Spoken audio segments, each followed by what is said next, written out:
do some comparisons. I want to compare Diddy, Michael Jackson, and Prince. And I'd like to compare Cassie to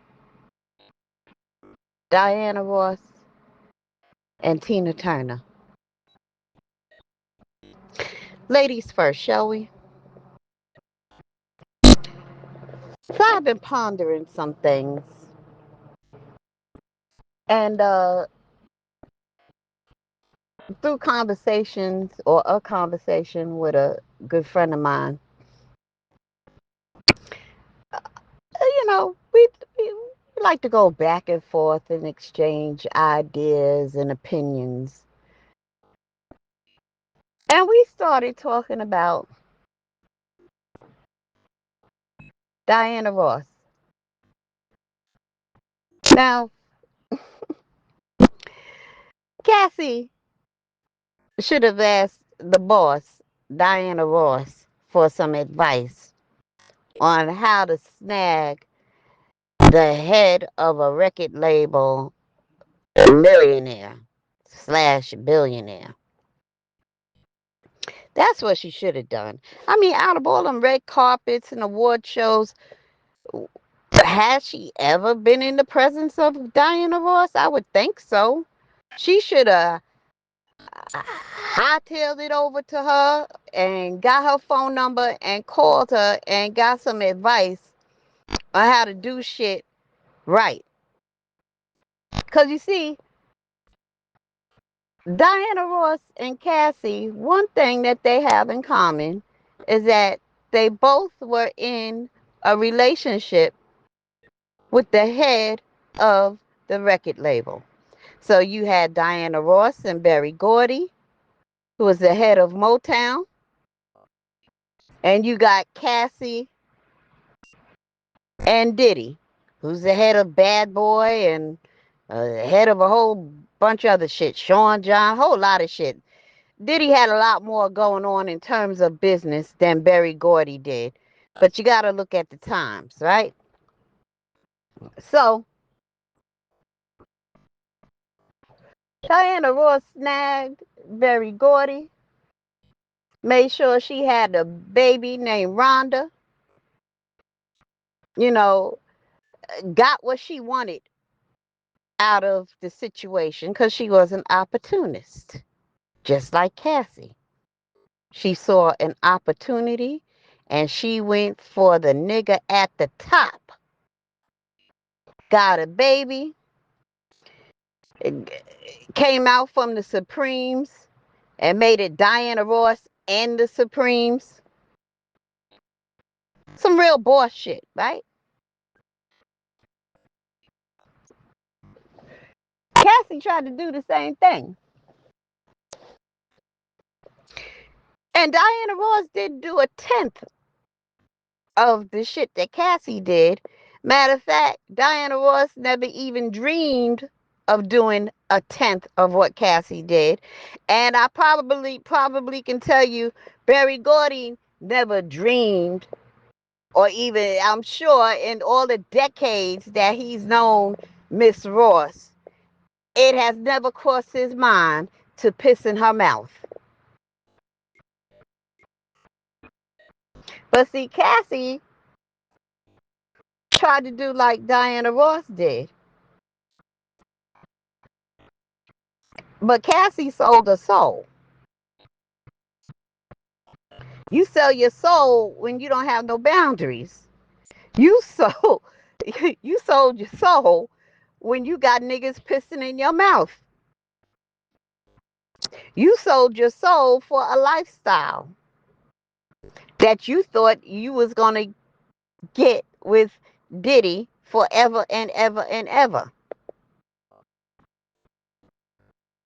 Then you come back to reality the moment you realize, damn, 10 years done passed. I done did all this and I'm not getting nothing.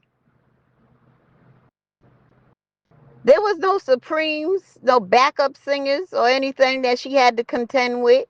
It was just Cassie. She couldn't even just be Cassie out in the music world. She sold her soul to be Diddy's hoe.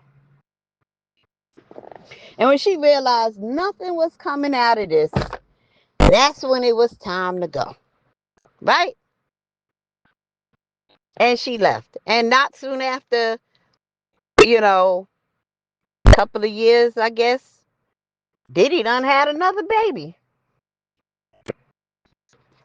So here she did all this sucking and fucking and getting pissed down the throat and nothing. She didn't get a baby out of it. And I find it hard to believe that she was screwing Diddy for 10 years and never came up pregnant, because that's what you do. You want to come up pregnant. And I have a feeling that she probably did a couple of times. But you know, Diddy had control of her medical records. He probably made her get an abortion. Or probably beat her so bad she had a miscarriage. I don't believe in 10 years that Cassie did not come up pregnant for Diddy. I don't believe that. It just didn't come out in court. She just didn't put it in the civil suit. Because if she did come up pregnant, Cassie wasn't a chick that Diddy would want to have a baby with. I mean, she's all good for freak offs and going to the toilet in her mouth, but to be a mother of any of his kids, oh hell no. That's not a bitch you have a baby with. You don't have a baby with your freak off. Just like you don't get a stripper pregnant. Just like you don't make a stripper your wife.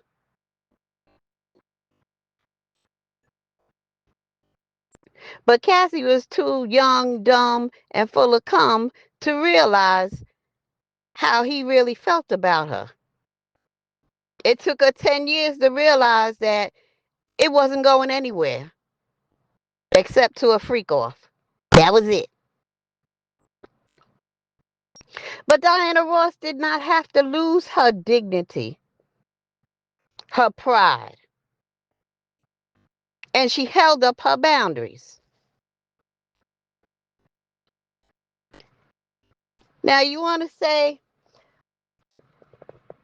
Madamwhipass, Cassie was a victim, and it's not easy to leave, and especially when you in love, and da da da, and she couldn't go, and he had her trapped in Stockholm syndrome. Let's look at Tina Turner. Tina Turner was getting her ass beat. She got her ass beat with a boot, everything. And we talking about in a time where if and when Tina Turner called the cops because Ike was beating her ass, the cops came, but they most likely told Tina Turner, you need to be a good wife. And they went on to the next detail, because that's how it was. In Tina Turner's day, talk about the 60s and the 70s, and those days really didn't have much to do. If you was in an abusive relationship or abusive marriage, and especially if you had kids, hell, you couldn't even buy a house without being married. You couldn't even get a credit card if you didn't have a husband. So women in those days, they were forced to stay in abusive marriages, abusive relationships if they were shacking up and he was paying the bills. Really didn't have any choice. There weren't many avenues to choose from, to go down, especially if you was in an abusive marriage and you didn't have your parents because your parents are deceased, she didn't have many choices, not many avenues. Or a lot of women didn't, especially if, their parents were deceased or what have you. Or maybe they did have relatives, but really was no room for them. Maybe, relatives, they got their own problems and things like that, and you don't want to be a burden. Not many choices for women in abusive marriages. But Cassie had a plethora of avenues to choose from. Let me lay them out for you. She had the avenue to go back home to her parents. I'm sure she had a couple of avenues, whether it was a cousin or a friend she could have went with. That's a possibility. It's like playing spades. How many books you got? I got like 3 and 2 possibles, right? So we'll say cousin and friends are the possibles. But the solid books, she could have went home to her parents. That's a solid book. You want to know why? Because she went home to her parents with a husband and 2 kids, right? So when she was just single Cassie, she could have went home to mommy and daddy. What's another solid book? She had the avenue of a homeless shelter, domestic violence shelter. You can't expect somebody to go from private jets and mansions to go into a domestic violence shelter. If you want to get away, if you don't want to get your ass beat no more, you would do that. If that lifestyle wasn't so important to you, you would go into a domestic violence shelter. So that's another solid book. The third solid book was, hey, we got hotline numbers for domestic violence. Those are 3 solid books. 3 solid avenues she could have chose.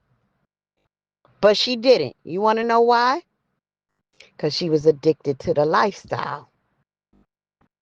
She was trying to get someplace in Diddy's life. And too stupid to realize you hoeing for this nigga with him sitting in the corner jacking off. You will never be his wife. No, he don't want you to have his baby after he just pissed in your mouth. I can't believe she was too stupid to see that. But Stevie Wonder could see that shit.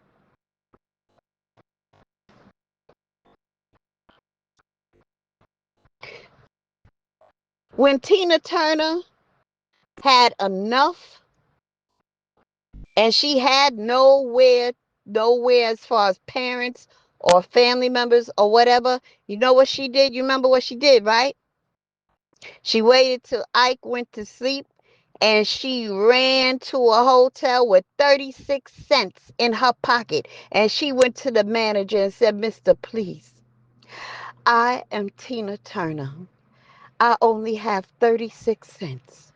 But if you will allow me to have a room, I can't tell you when, but my God, I promise I will pay you every penny. Please, mister. And he said, all right. She got away, never looked back. She left that lifestyle. Now, it wasn't a lifestyle like Diddy, but even if it was, she was sick of that shit. And she got up out of there with very few avenues to get away.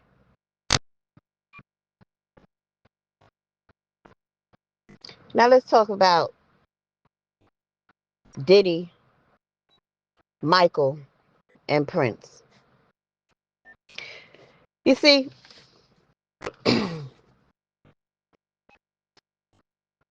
I was thinking about this today, and I thought about all the people that Michael had around him working for him. And I thought about all the people that Prince had around him working for him. And I thought about all the people I know of thus far, including bodyguards, etc., assistants, chefs, housekeepers, all those people working around Diddy, Prince, Michael.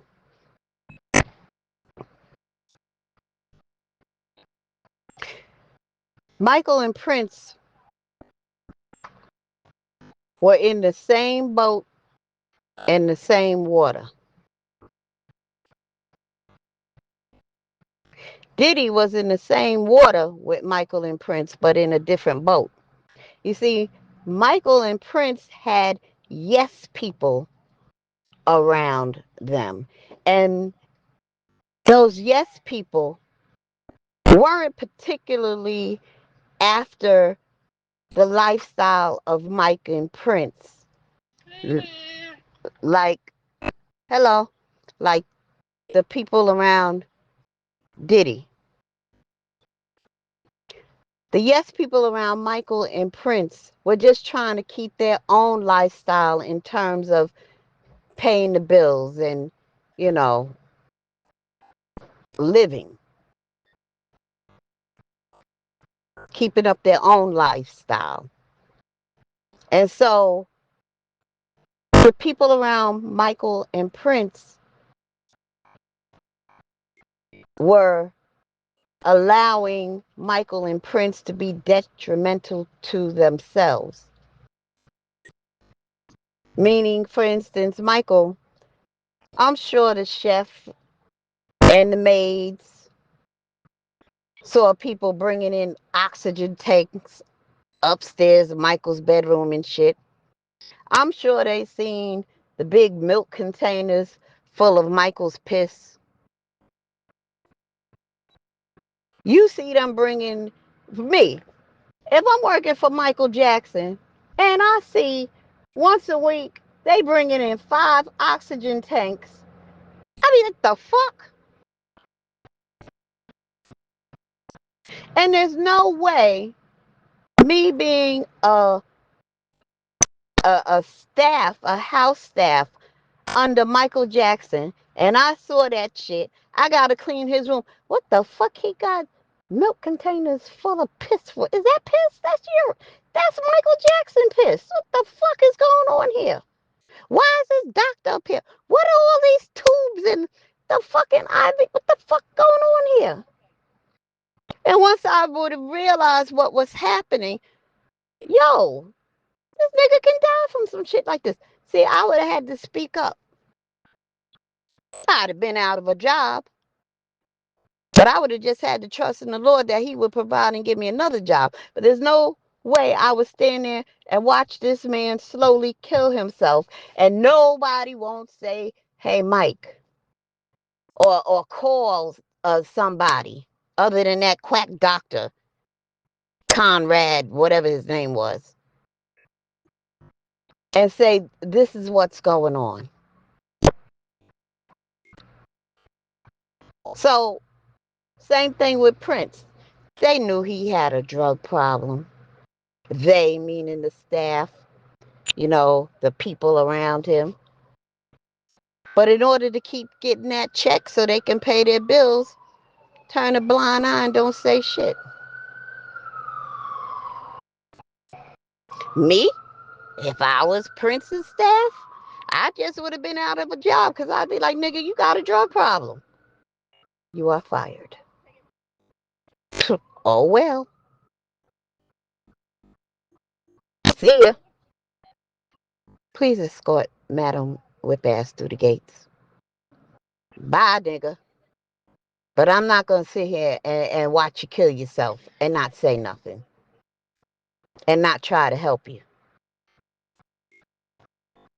So all these people were detrimental to Michael and to Prince. But when you get to Diddy, all those people around Diddy, Diddy was detrimental to them and they were detrimental to themselves.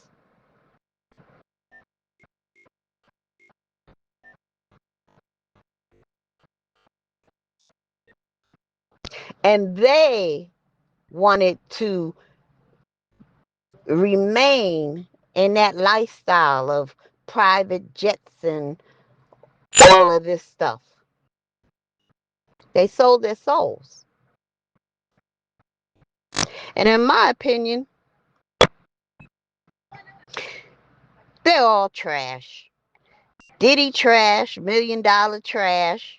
Cassie's trash. Cassie's husband is trash. Who would marry a bitch that been pissed in her mouth and have that bitch kissing on your kids? Trash. Cassie's trash. Now you marry, you have your first baby. You gonna name that baby Frankie. Well, where you get that name from, Cassie? Well, when we would have our freak offs, Diddy and I, like he would set up the hotel and he would always use the name Frank Black or Frank White. So when I had a baby with my husband, Alex Fine, I decided to codename my daughter Frankie. You dingbat bitch. Trash.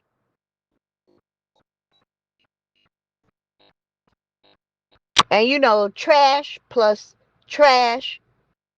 If trash and trash have a baby or babies, what those babies gonna be? Mm-hmm. Ooh, Madamwhipass, you talk about the trash. I don't give a fuck. Trash. Mama trash, daddy trash. You trash too. Everybody. Capricorn, trash. This is me a hoe. Trash.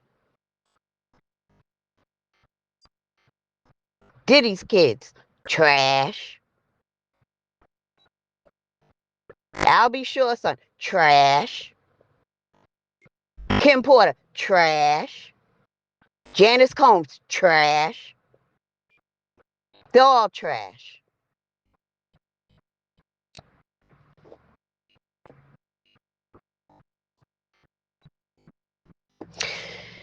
You know what? I done went on 23 minutes with this rant.